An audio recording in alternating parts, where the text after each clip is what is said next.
Rebel Moon, Zack Snyder, Netflix. And for me, I feel frustrated. I feel frustrated by the idea that Netflix did not just give us the director's cut, because I believe there is something better about this film, but we did not get that something better. We got something for everyone, but not something from Zack Snyder for the fans, because this is a very sanitized movie. You can see a lot of shots being cut, you can see a lot of snap every now and then, and it feels a bit convoluted because there are things that feel missing, and it's structured in such a way that it focuses on setups. And this is part one, and I understand that. So I would call this movie a big setup, because it's setting up the characters, it's setting up because now the villain, by the end of the movie, I felt like now the villain was a bit elevated. We got a villain, but in order for the next movie to work, the villain needed to be elevated. And for me, I enjoyed this movie at the end. It's strange to say it, but I enjoyed this movie at the end because I understood now where they were going to take the story. I understood, oh, so this is the direction that you want to take. I understood that, also, this is what you are doing in order to get us here, so that now when you go into the next movie, we understand something. And here's the thing, I love the majority part of Sucker Punch. I love the action set pieces. The biggest disappointment for me, strangely enough, is that I did not get the kind of action that we got in Sucker Punch, because that is what I was looking forward to. We didn't get longer action set pieces. We got very small pocket of action set pieces every now and then, but we did not get, basically, I cannot pick out a scene where I would go like, that was epic. You understand? I would go like, yeah, that was good, that was good, that was good, that was good, that was good. But we don't have that one scene that you go like, damn, that's epic. Yes, you get Ray Fisher's scene, which was kind of cool. But you don't get that one scene that I was looking forward to. I always know that for a fact you're going to get that one scene. For Army of the Dead, there's a tiger scene. So let's be rational and look at the movie for what it is. Let's look at what actually worked and what did not work. Number one, what worked is that this is a very beautiful movie. This is a fantastic. It looks so good that I was like, Star Wars, man, even if you're not to take the story, you should have just picked the visual language from this movie, because it looks, there's an opening scene with the main character called Cora, and she's cultivating, and then you get this fantastic image of, I don't know if it's a moon or it's a planet in the background, an orange background. It looked really, really, really good. The other thing that, strangely enough, I found myself being drawn into and made me get excited because of the last part. As I said, I loved the ending of the movie, and I loved the movie after it got to the ending, was Anthony Hopkins' character, the robot character. I felt for that character. I don't know why. There was something about that character that just drew me in. His story, who he was, and the fact that there's a possibility that this particular robot might have something more to it than what those machines are supposed to be. If you watch the movie, you know the story of those robots. I liked the way he plays into the story, especially in the first act, and the whole flower crown thing, and seeing the other crown that we see. So I was like, this is a character that I want to follow.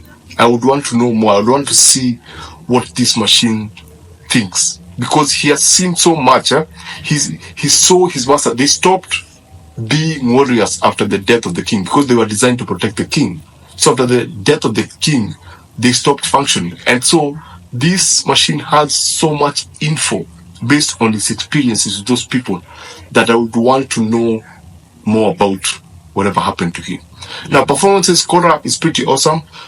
She's one of the characters that I actually like, and she's the main character. You can actually follow her story, see where she came from, see where she's going, and go like, yes, I want her to succeed because of ABCD. All the other characters, I didn't see any performances from them because they felt this, as I said, it feels more like a setup. We meet a new group, we get this group, we move from here to here, we get another person, we move from here, we get another person. There's a certain twist at the end, which was pretty cool, and I love those gadgets, man. I love those small details. There's this gadget that crawls around and grabs someone. It looks really cool. It sounds really cool. Those are some of the moments that I went like, yes, this is a sci-fi movie. This is an absolute sci-fi movie. And apart from the sound design, there's the weaponry. There's the weapons. The weapons are, it's from a Star Wars universe, right? And we are used to a certain type of weapon in the Star Wars universe. And in a way, these weapons actually make sense because it looks like they shoot molten lava, and it glows. Unlike Star Wars, where it's just small beams, just pew pew pew pew pew. They feel more like if laser guns were there, this would be what they are, because after they're shot, they actually produce light, and after they move someone, you can actually see someone actually burn. So that for me was kinda cool. And when something is hit, that's why there's a splatter. It feels like something molten. So that was the weapons were something I've not seen before. Let me just put it that way. Costume design was on top. Costume design is actually one of the things that distinguishes all the characters. They all look different. They all look and feel different. From the generals to these 3 other people with masks and stuff and red stuff, they look totally different. And for me, that was welcome, because at no point did you lose focus on who was who. From the blood acts to Korras and the farmers, they all had their own look. What is the crafts? I like the aesthetic of them. They're huge. I think the concept of scale, it's pretty present. You can see bigger ships and how they relate with smaller things and smaller environment. The story, and here is where we go to the parts. The story for me did not actually. There's nothing special about the story. There's nothing. Remember Dungeons and Dragons? Remember how they chose to tell that story? It was funny, it was comedic, but it's a fantasy story that you're familiar with. But they tried to do something different in how they chose to tell that story. With this one, if you know Magnificent Seven, if you understand that process, you have seen this movie. It's basically Magnificent Seven in a Star Wars universe. There's the big bad, there's the farmers, the peasants, and the peasants wants to fight with the big bad. And so this one person who was a former soldier decides to go around collecting soldiers, warriors to fight. So basically that's the premise, and it follows that same formula that you're familiar with. What would I have wanted if I was to do this? How would I have done it differently?